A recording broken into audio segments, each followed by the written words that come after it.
Netflix, Canal+, Prime Video, Salto, Disney+, les plateformes SVOD se multiplient mais rien ne change. Vous vous demandez toujours quoi regarder ?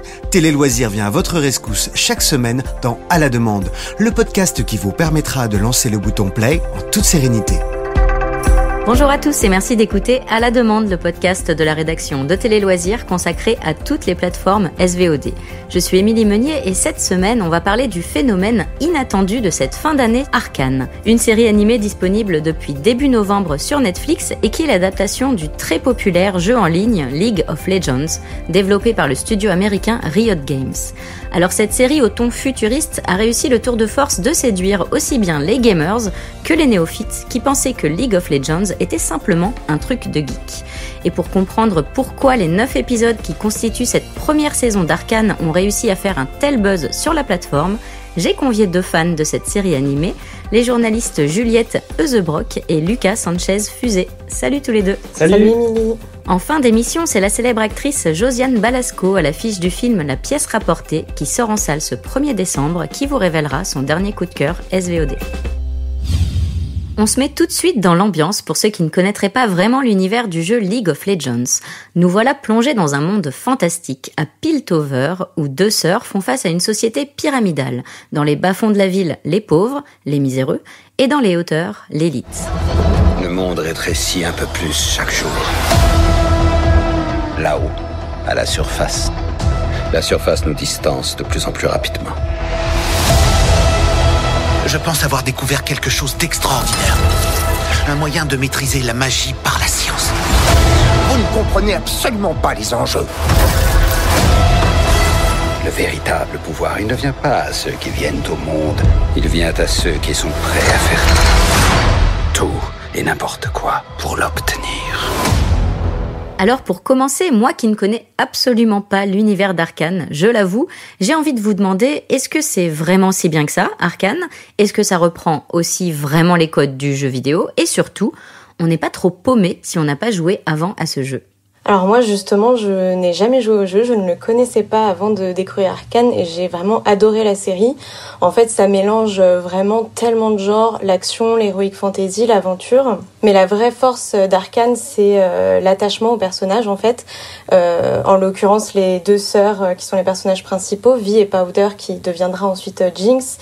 D'ailleurs, le personnage de Jinx, c'est vraiment un personnage qui sort de l'ordinaire, de ce qu'on a l'habitude de voir. Il est très nuancé. Et au début, elle commence, c'est une petite fille très innocente, et puis elle évolue pour aller jusqu'à la démence. Donc, c'est vraiment une évolution, qui est assez surprenante et assez neuve. Oui, parce que c'est une sorte de spin-off. C'est un avant-goût de League of Legends, cette série. Alors exactement, en fait, ils ont fait un petit peu la genèse du personnage de Jinx et donc du coup du personnage de Vi, qui sont 2 sœurs. Et c'est sympathique parce que moi je suis joueur, j'accroche énormément avec cet univers-là, et c'est en plus un de mes personnages préférés, Jinx. Donc c'était parfaitement choisi, et je pense que comme c'est le personnage principal de beaucoup de joueurs, ou en tout cas l'un des personnages favoris de beaucoup de joueurs, c'était très attendu. Et c'est vrai que moi, pour le coup, j'étais pas du tout à l'aise avec cette histoire-là, cette historique-là. Je pense que je loupe un certain nombre de clins d'œil. Maintenant, on me donne assez de contexte, il y a beaucoup de flashbacks, donc ça me permet vraiment de comprendre chaque personnage, son ancrage social, ses aspirations, et puis aussi les déceptions qu'il vit dans la série. C'est globalement les secrets d'une très bonne série en général. Donc moi, c'est vrai que si on m'avait pas dit que la série était tirée de l'univers de League of Legends, j'aurais vécu le même visionnage quelque part. Ça ne me change rien. Mais par contre, c'était une belle découverte parce que c'est vrai qu'on fait souvent le raccourci un peu rapide de l'univers des jeux vidéo, c'est un milieu très masculin. En plus, là, c'est du e-sport. C'est un univers où du coup, on joue en bande. On est totalement sur un jeu qui fait des milliers, voire des millions de spectateurs lorsqu'il y a des événements d'e-sport, justement. C'est l'un des plus grands titres d'e-sport. Mais du coup, cette série est aussi accessible aux filles. Alors complètement, alors, je pense que c'est accessible surtout à tout le monde, mais ce qui est fort, c'est que au-delà d'être juste accessible aux filles, c'est que la série, elle est basée sur des personnages féminins qui sont hyper puissants, qui n'ont pas peur du pouvoir, et d'ailleurs, pour qui s'affirmer, n'est même pas une question. C'est vraiment les piliers, en tout cas pour moi, c'est vraiment les personnages piliers de la série. Et puis surtout, ce que j'ai beaucoup aimé, c'est les différents niveaux de lecture en fait d'Arcane. Oui, on arrive sur une série d'animation tirée d'un jeu vidéo, donc on peut avoir certains a priori, mais en fait, il y a énormément de niveaux de lecture. Notamment, il y a un fond qui est très creusé sur les inégalités sociales, c'est très fort. Alors oui, c'est un univers déjà qui est développé sans rapport de domination aucun entre hommes et femmes. Par contre, il y a des gros rapports de domination hiérarchique au niveau des castes, des classes sociales. Et comme tu le disais au début, alors oui, il y a Piltover, la ville très huppée dans laquelle tout le monde serait très confortable. Mais même au sein de cette ville-là, il y a encore des couches sociales qui se dégagent avec des maisons qui vaudraient mieux que d'autres. Et une vraie notion du plafond de verre que moi j'ai trouvé hyper intéressante. Et côté animation, on est comment ? C'est quali ? Alors c'est très très quali. En fait, pour moi, c'est surtout la qualité de l'animation qui m'a marqué. Pour moi, c'est du grand art. Je suis habitué aux studios japonais parce que je regarde beaucoup d'animés. Et honnêtement, je suis très fier de voir qu'un studio français ait réussi à faire un dessin animé qui soit d'une qualité similaire, voire supérieure à ceux des studios japonais.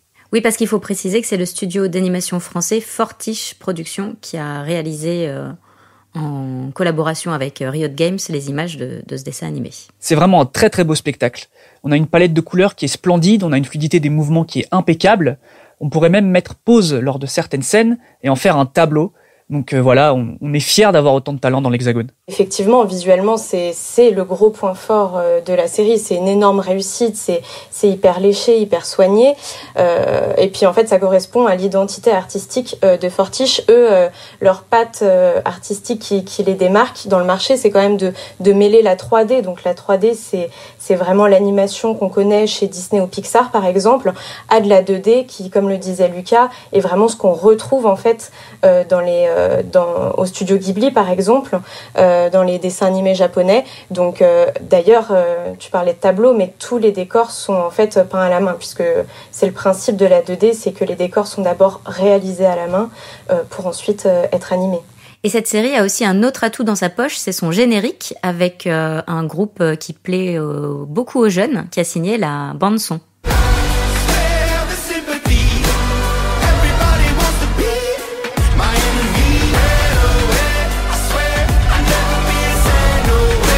Ouais, tout à fait. C'est Imagine Dragons qui en fait a réalisé le générique de la série. Grosse réussite. C'est vrai qu'à chaque fois, ça nous fait rentrer dans l'épisode. Et en fait, Imagine Dragons, pour la petite histoire, c'est des gros fans de League of Legends. C'est des joueurs eux-mêmes. Et en fait, ils avaient déjà collaboré avec Riot en 2018 pendant la Coupe du Monde de League of Legends qui avait lieu en Corée, où ils avaient fait une performance live. Et à l'époque, d'ailleurs, c'était déjà Fortiche qui avait réalisé le clip qui était diffusé en arrière-plan lors de la prestation. Je trouve que League of Legends, c'est un jeu qui effectivement bénéficie d'une bande-son extraordinaire de base. Il faut quand même savoir qu'ils ont carrément créé un groupe de K-pop virtuel qui s'appelle KDA. Et c'est pas surprenant de retrouver cette qualité dans la série, puisqu'ils s'en inspirent. Surtout qu'en général, dans les bonnes séries d'animation, on a un bon opening qui va avec, et c'est la signature de ce dessin animé. Donc pour moi, c'est vraiment quelque chose de très surprenant, et je me suis pris une vraie claque la première fois que j'ai vu le générique. Et maintenant, en fait, je ne le passe même plus quand je re-regarde la série. Alors, s'il a fallu 6 ans pour développer les 9 premiers épisodes de la série, aujourd'hui, face au succès, une saison 2 a déjà été confirmée. Alors, c'est une bonne nouvelle pour les fans qui peuvent être rassurés. Non, la suite ne mettra pas des siècles à arriver puisqu'elle devrait être disponible dès 2023.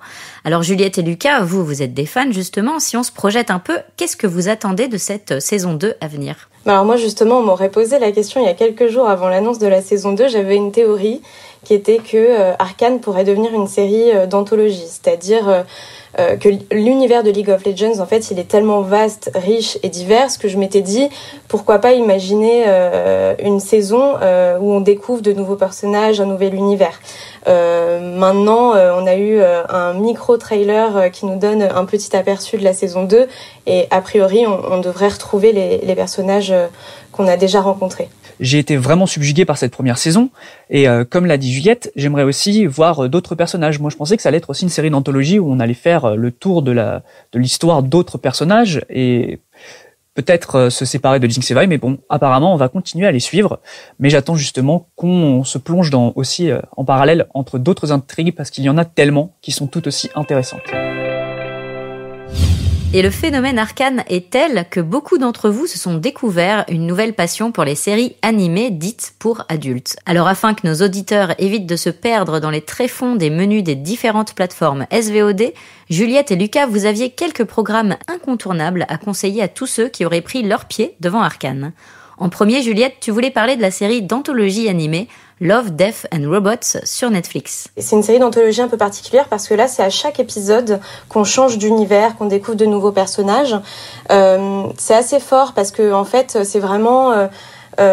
chaque épisode va vers des styles différents. On peut aller de la série d'anticipation à l'Uchronie et surtout visuellement, chaque épisode est différent. Il y a des techniques d'animation à chaque fois qui diffèrent. Il y a de la 2D, de la 3D, de la motion capture. Enfin, ça nous emmène vraiment aussi pour ceux qui voudraient s'initier à l'animation. À la découverte de tout un tas de styles. Et puis c'est quand même très inspiré du monde des jeux vidéo. C'est vrai que de plus en plus dans les jeux vidéo, on voit des vrais acteurs en motion capture insérés dans le jeu. Là, c'est le cas pas mal dans Love, Death and Robots. Et puis surtout, c'est très bien écrit. Il n'y a pas que de l'action. Et en fait, c'est des épisodes qui sont assez courts, qui peuvent faire entre 10, 15, 20 minutes. Et ça réussit le tour de force en 10 minutes à nous happer dans l'histoire, à nous attacher aux personnages. Et tu avais également envie de conseiller à nos auditeurs la série The Witcher sur Netflix. Oui, parce que c'est difficile de parler de séries adaptées de jeux vidéo sans parler de l'énorme succès qu'a été The Witcher l'année dernière. Alors à l'origine, The Witcher, c'est une série de romans SF, mais l'univers de The Witcher a surtout été rendu populaire par l'adaptation qui a été fait en jeu vidéo en 2007. Depuis, la popularité de cet univers-là a explosé. D'ailleurs, c'est bien pour ça que Netflix a décidé d'exploiter la franchise en série. Avec Henry Cavill. Avec Henry Cavill, exactement, qui interprète Geralt de Rive. Donc du coup, qui est notre Witcher que l'on suit. C'est une sorte d'homme au pouvoir et force et à la force surpuissante. C'est un univers qui est très riche. Il se passe énormément de choses dans la série. Ça nous donne un peu l'impression de voyager dans le temps en même temps que Geralt. Donc c'est vraiment très bien rythmé. Et puis surtout, il y a la saison 2 qui arrive là le 17 décembre sur Netflix. Mais en attendant, Netflix a offert aux fans quand même un film d'animation qui est déjà disponible sur la plateforme, qui suit en fait le trajet, le parcours, le destin de Vesemir, qui est le grand mentor de Geralt. Lucas, toi, tu voulais parler de Ghost in the Shell, l'un des premiers blockbusters d'animation japonaise disponibles sur Prime Video. Alors oui, tout d'abord, je voulais préciser qu'il s'agissait de celui qui est sorti en 1995, qui est inspiré du manga, et pas celui de 2017, avec en vedette Scarlett Johansson. Pour moi, c'est vraiment un film qu'il faut voir parce que c'est un des plus grands mangas qui est jamais sorti au cinéma. C'est pour moi le film qui a mis sur la carte du 7e art l'univers japonais du dessin animé. Et je suis pas le seul à le dire puisque Stanley Kubrick avait dit que c'était quand même un des meilleurs films de science-fiction de ce siècle. C'est très très beau, c'est très avant-gardiste et je pense qu'en 1995 faire un film sur des sujets comme le terrorisme cybernétique, c'est très très en avance sur son âge et c'est encore aujourd'hui très pertinent. Moi j'avais 15 ans quand j'ai vu ce film et c'est une grande partie de mon adolescence. Ça a forgé ma passion pour tout ce qui est culture japonaise, manga et animé, etc. Donc pour moi c'est vraiment quelque chose à voir si vous avez envie de découvrir cet univers aussi. Pour résumer, la série Arcane sur Netflix est un immanquable pour tout fan d'animation qui se respecte. Et si vous voulez rester dans la thématique, on vous conseille également de regarder les séries Love, Death and Robots et The Witcher sur Netflix, ainsi que le film Ghost in the Shell sur Amazon Prime Video. Place maintenant à notre guest, Josiane Balasco, célèbre figure du Splendide à l'affiche dès ce 1er décembre du film La pièce rapportée d'Antonin Perejako, vous révèle son dernier coup de cœur SVOD pour le documentaire Les Rois de l'Arnaque sur Netflix. Tu me diras à moi combien j'ai gagné ? Si je te dis je le sais même pas moi-même, est-ce que tu vas me croire ? L'escroquerie est liée à la taxe carbone qui permet, vous le savez, aux entreprises d'acheter et de vendre des droits à polluer. Les fraudeurs se sont en fait engouffrés dans une faille du système. Des individus venus quasiment de nulle part réaliser le casse du siècle. Et sur Netflix, j'ai vu le formidable documentaire de Guillaume Niclou, Les Rois de l'Arnaque. Formidable. Ça parle d'une arnaque, l'arnaque du siècle, c'est un docu, sur l'arnaque au carbone, au CO2, voilà, donc c'est extraordinaire. Voilà, c'est déjà la fin de ce podcast. Merci de nous avoir écoutés. N'hésitez pas à nous soutenir en likant et commentant l'épisode sur les réseaux sociaux. Rendez-vous la semaine prochaine pour un nouvel épisode d'À la demande. Merci Juliette, merci Lucas. C'était chouette d'apprendre plein de choses sur l'anime avec vous. Merci à toi. Merci, c'était super. Vous pouvez retrouver ce podcast sur Deezer, Spotify, Apple Podcasts et toutes les plateformes de podcasts.